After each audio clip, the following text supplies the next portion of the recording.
Okay. Now let's get into some of these scams. I'm going to read the details of how a lot of these coins and exchanges have gone down in flames. So we'll start with Thodex, which was a Turkish crypto exchange.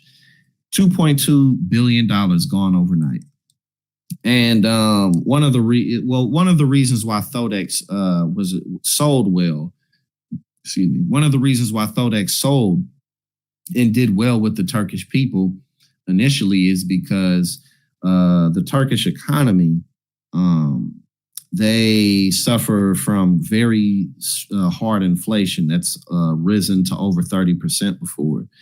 And the citizens of Turkey, therefore, needed a place to park their money that could be a bit more stable. But again, you know that cryptocurrency is not stable. So Thodex was an exchange that people could use with their crypto. It attracted 700,000 users. And again, it was a place where they wanted to safely park their money. But kind of out of nowhere, the website announced that there was going to be a pause in transactions for 4 to 5 days, which set off a panic.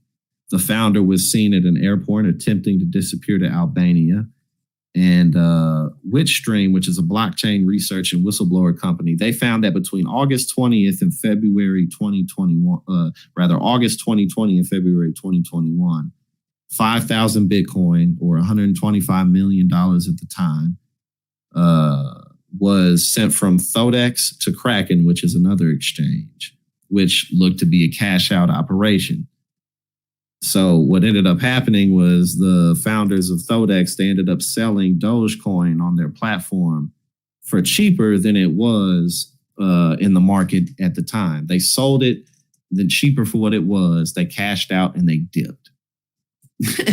They created this platform that was supposed to be of help to the citizens of Turkey, but instead they cashed out and they dipped. Why?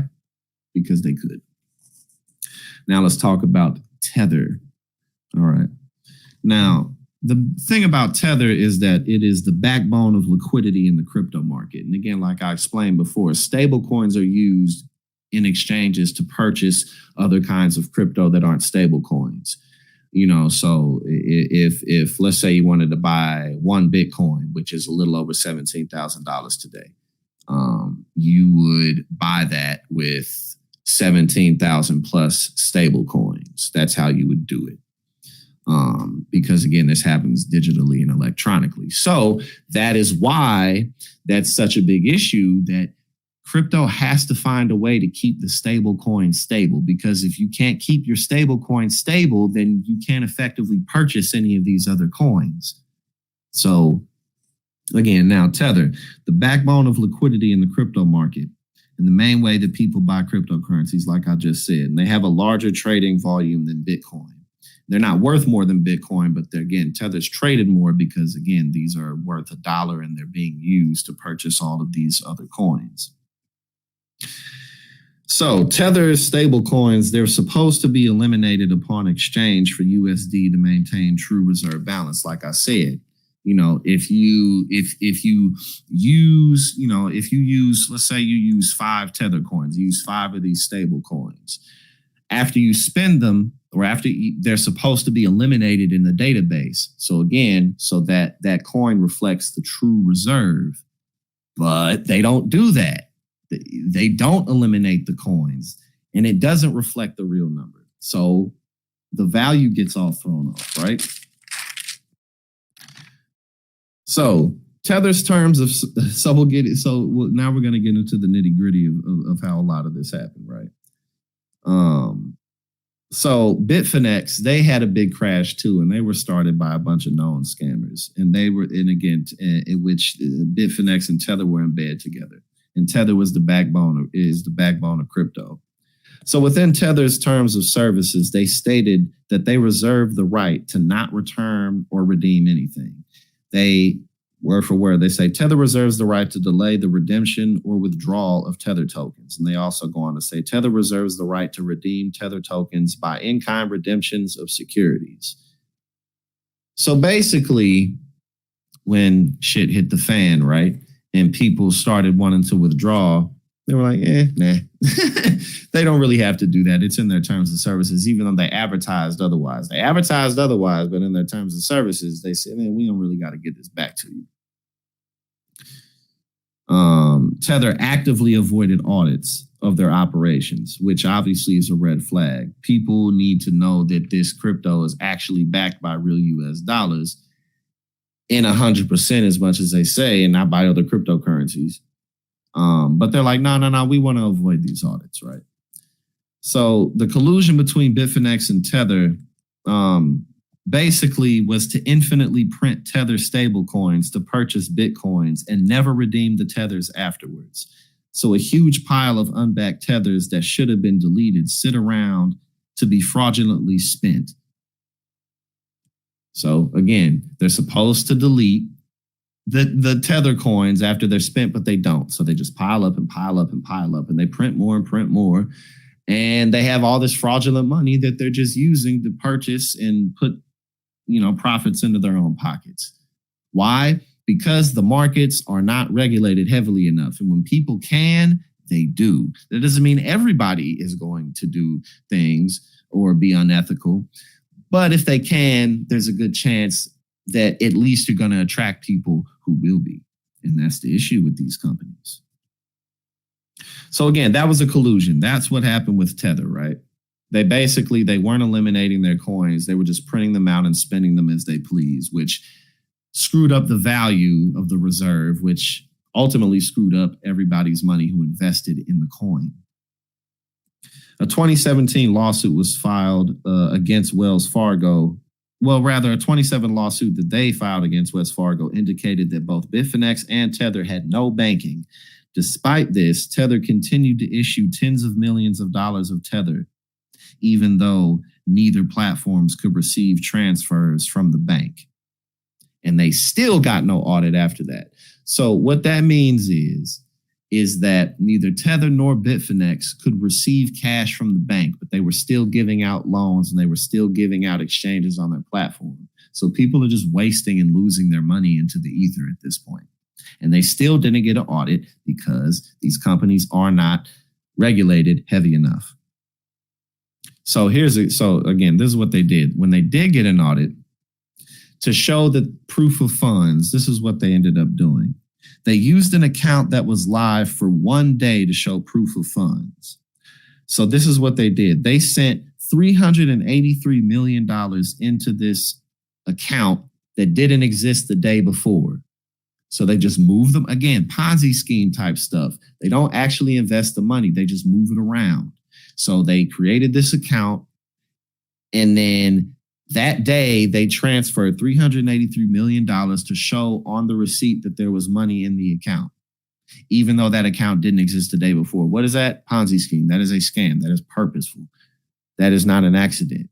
They overprinted the Tether coins that they were supposed to eliminate just so that they could buy Bitcoin with money that wasn't backed, or rather with coins that weren't backed by US dollars at all, even though they were supposed to be.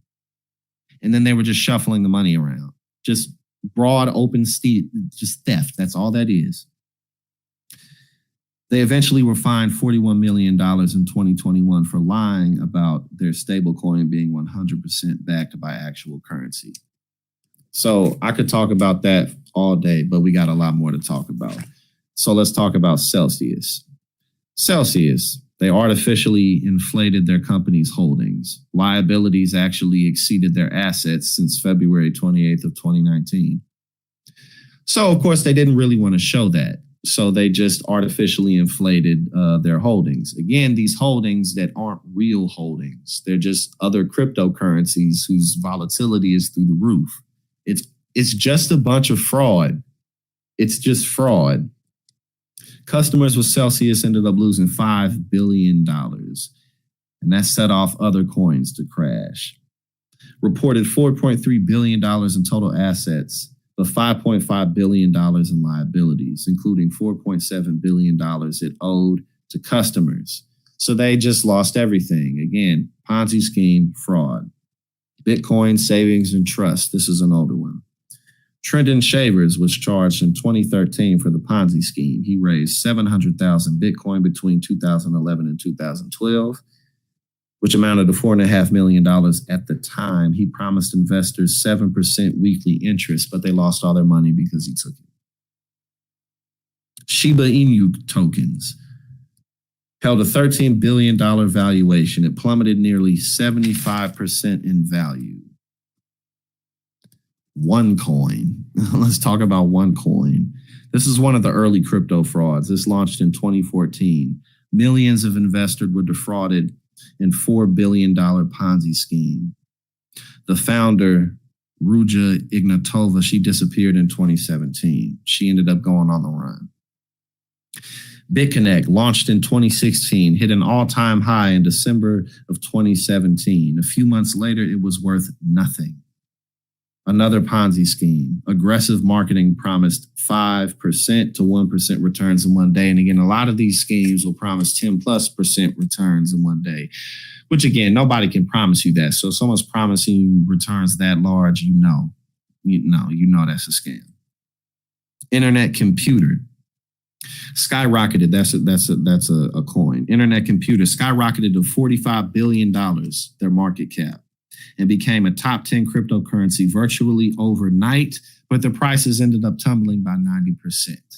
And again, this is a recurring pattern that you see because, again, one thing that I've learned, and not just from judging others, also myself, when people can, they will. That doesn't mean everyone will, but if there is an entire market that is not being regulated, you are going to attract fraudsters and scammers. You're just going to. And so, again, that's why pretty much all of these crashes in the crypto market are the same song over and over again. It's unsophisticated Ponzi schemes. It's just pump and dumps. It's just rug pulls. Even on the exchanges, that's all it is. They're supposed to keep things stable, but if they did that, there wouldn't be nearly as much profit in it. And then they end up just sucking in everybody's money. And when it comes time to deliver, they don't have it because they stole it. It's really that simple. Now we're on to SafeMoon. That in 9 months, they got a $3 billion valuation. Okay. And again, you got to think about this type of stuff. In other companies where they are actually producing things that with tangibility, you don't grow that quickly. Like you just don't. That doesn't happen. In less than a year, that's just pure speculation. And I'm not even getting into all the other issues with this coin specifically. But again, they plunged 70% after amassing a $6 billion market cap. Now we get into Luna. In the Luna Terra USD crash, that set Bitcoin off a lot earlier this year. Again, the coin that's supposed to be stable, that's supposed to maintain its dollar range, well, they don't do it because then there's not a lot of profit, then is there? So here we get into Terra and Luna. $45 billion valuation lost in 1 week. And this goes back to the algorithmic stable coin that have failed continuously. These coins that are supposed to be kept stable at $1 by an algorithm that prints and eliminates Terra Luna coins. And like it's whenever you see things that are too financially complicated, it's because of some bullshit. Okay. Okay, so that's why algorithmic stable coins are always failing because they're not tied to $1 in a reserve in a liquidity pool. And even the coins initially that do keep their liquidity pools untouched, eventually they reach their hands in there because no one's watching them. When people can, they do. So Terra Luna lost 95% of its market cap in just 1 week. Again, they were the stable coin backed by the algorithm and not the USD. This coin was supposed to maintain $1, but it ended up plunging to 23 cents. It's supposed to be locked at $1, but it plunged to 23 cents because they weren't eliminating the coins after they were being spent. After these stable coins are spent, they're supposed to be eliminated, so that you're not just stockpiling money, ghost dollars. But that's not what they did. They didn't eliminate it. They just kept printing the money. They use Luna as collateral. That's Terra USD. Luna was purely created for being collateral for Terra. Do Kwon was the founder. He was the guy who was calling everybody poor, and he'd be all over Twitter calling everybody broke, calling everybody poor. Whoever criticized would be like, "You motherfuckers is broke." Oh, that's hilarious because now look at him. Oh man. Then we got Mark Cuban. Mark Cuban's 0 for 2 in the crypto world, and one of them that he lost with is iron titanium, from $64 to 0.01 cents. Oh no! I gave it too much credit. I didn't read that right. Iron titanium went from $64 to 0.01% of a penny in one day. Good old Mark Cuban, he's supposed to be a genius. Why? Because he's rich and white. So we should just listen to him. Apparently not. So again, the company grew way too quickly. They grew quickly to the point that $7 million in interest was paid out every day. And again, this is back to Luna. This is back to Terra USD. 7% million in interest was supposed to be paid out every single day, and he wanted to keep a 20% return rate. That's not sustainable. It's just fraud. That's all it is. And it's like the more you look into it, it's like this fraud isn't even sophisticated. These people are just hyping up their coins, influencing people to give their money. They don't invest it the way they're supposed to, and they put it in their pockets. Like, it's really not more sophisticated than that. It's really not.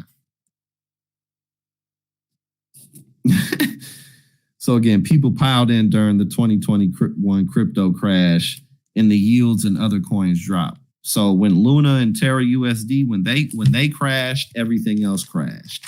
Which again, that's one of the biggest issues with the crypto market, is that all of these coins are being set off by other coins.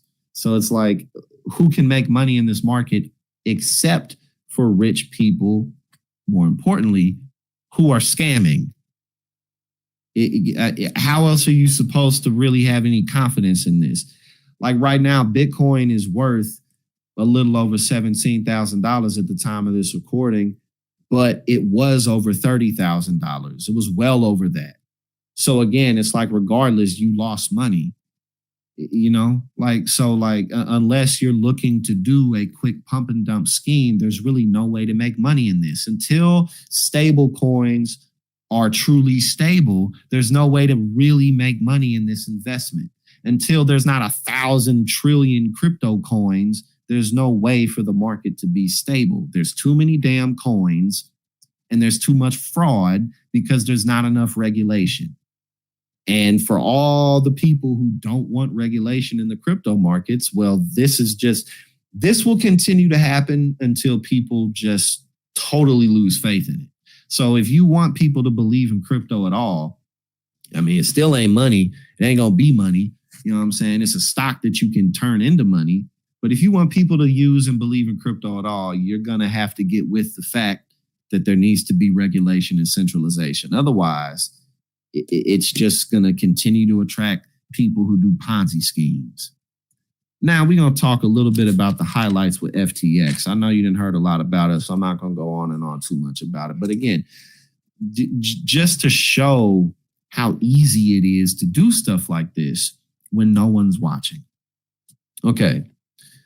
So at any point, FTX didn't know how much cash it had on hand. Again, this is a multi-billion-dollar company. Sam Bankman-Fried, the guy who's supposed to be the genius, the most generous billionaire in the world, the guy who, he knows it all. Yeah, well, we don't really have accounting here. Okay, so again, here we go. Payments were confirmed with emojis, and payment requests were submitted via online chat platforms. So that's really professional. That's some grade A record keeping right there. I'm gonna go and I'm gonna look at May 20th, 2021. Oh, smiley face smiley face and a sunglasses emoji. There we go. Now I know what that means. Okay. Well, he gave himself $1 billion loan and cashed $300 million from a $450 million loan. So, there's that. He just gave himself $1 billion out of his company. And then he got a $450 million loan. He just took $300 million of it, because that type of stuff just accidentally goes down all the time. You know how that shit is, Okay, here we go. Again, like I said, very few records were kept and often deleted. Oh, no red flags there. Deleting company records, which again, that doesn't happen unless you're deleting something you don't want people to see. Otherwise, companies don't do that. It's not in your interest whatsoever to get rid of records unless it's illegal shit that can get you in jail. They didn't maintain centralized control of cash. A multi-billion-dollar crypto exchange platform that didn't maintain a centralized control of its cash. Absence of accurate list of bank accounts and account signatories. So basically that means that they didn't really know whose money they had for real. Like, somebody could literally go and be like, I got X amount of money in there. I mean, luckily the blockchain exists, but that doesn't mean that they have good organization of it. So it's like, again, this is the guy who was the genius, and it's incredible. It's amazing. They didn't keep proper records of employees and contractors. So again, that means that they not only do they owe investors money, but they definitely still owe contractors money. And then I'm a contractor, so that means you don't always get paid at the same time necessarily because it's not a salary. But if you're not keeping track of your records properly, then that could mean that you never get a check. And as we know, Sam Bankman-Fried then lost billions of dollars, so they wasn't getting that money anyway. Okay. And homes for employees and advisors were purchased with company funds up to $300 million. So again, the reason I list this out is because this is what happens in an industry that the federal government is not regulating properly. It's incredible. The more you look into it, it's like, this, again, it's not sophisticated. It's not complicated. It's just a bunch of crypto chuds stealing people's money. That's all it is. Now we're going to talk about BlockFi. I got a few more. BlockFi, which is a crypto lender. Again, you're going to have problems if you're posing as a bank, but you don't really want to register yourself fully that way because you know that you don't have all the holdings, so that you're going to have to protect your ass down the line. So let me not register myself properly. I mean, again, that shows intent. That shows that you knew what you was doing from the jump. You know what I mean? Like, stuff like that is not coincidental. And if you're going to be a holdings company, if you're going to be an exchange company or a lender, you have to have real holdings. They can't be crypto coins.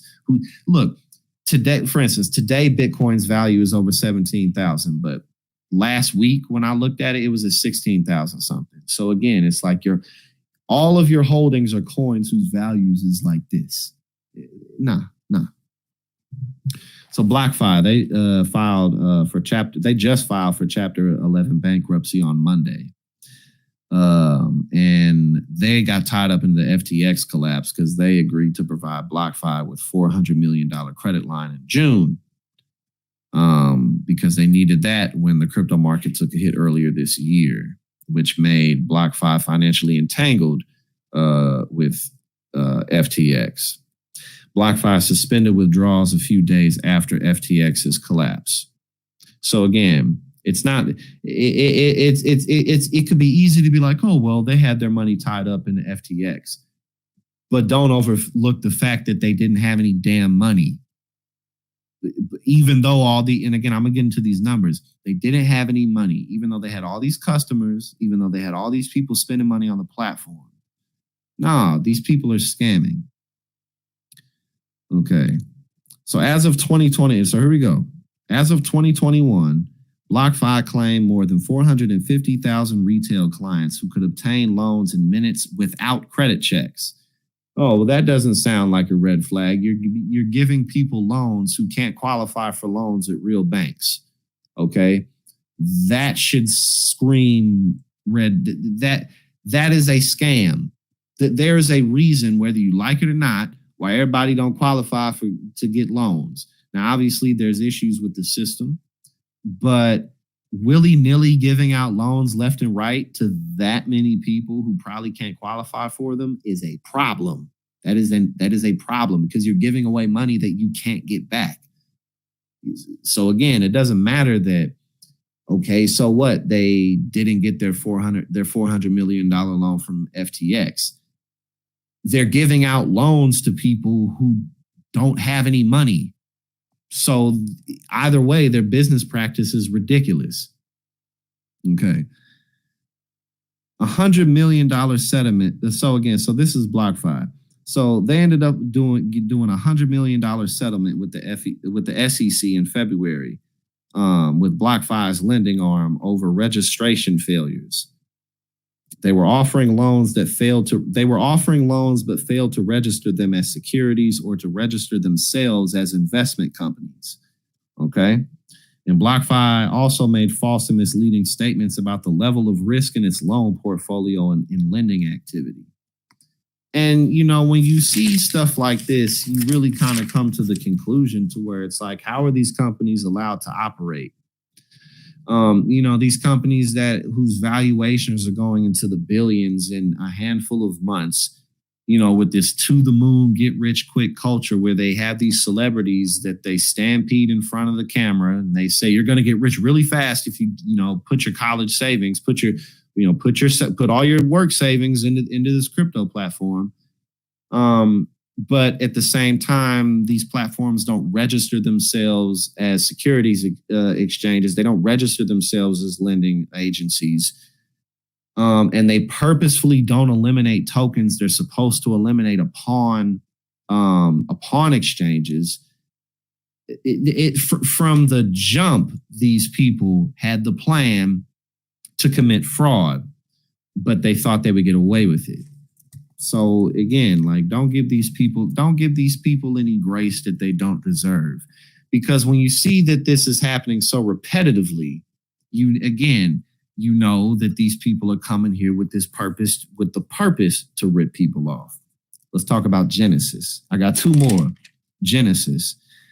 They're going bankrupt. They just hired, they brought on advisors to help address their liquidity crunch from Alvarez and Marshall Consulting Firm and the Clearly Gottlieb organization.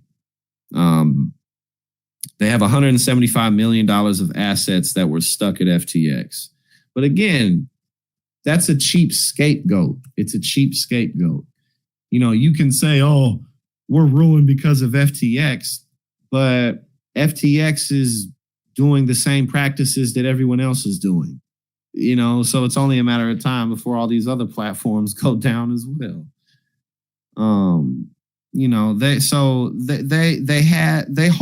Genesis halted their withdrawals due to liquidity issues during a time when they had $2.8 billion in active loans. So again, you got to remember, people are putting their life savings into these things. People are really believing they're going to go to the moon with these cryptocurrencies, and they ain't. They ain't. Voyager, that was Mark Cuban's other failed crypto venture. It amassed 2.7 million verified users, claimed they could weather any bear market. That's a huge red flag. We can weather any bear market. No, you can't. If anyone claims they can weather any storm in the financial markets or in business, period. I mean, that's what they said about the Titanic. So we don't even need to elaborate that much on it. When none of us can weather the elements butt ass naked. We all need shelter. They also said they could guarantee 10% yields because the investment clients were so top notch. No, they weren't. They were just moving money around various accounts like all these other people. Again, when you really look into these scams, it's like they're not sophisticated. They're just taking people's money, not investing it, and instead putting it into accounts. That's all they're doing. It's absolutely incredible.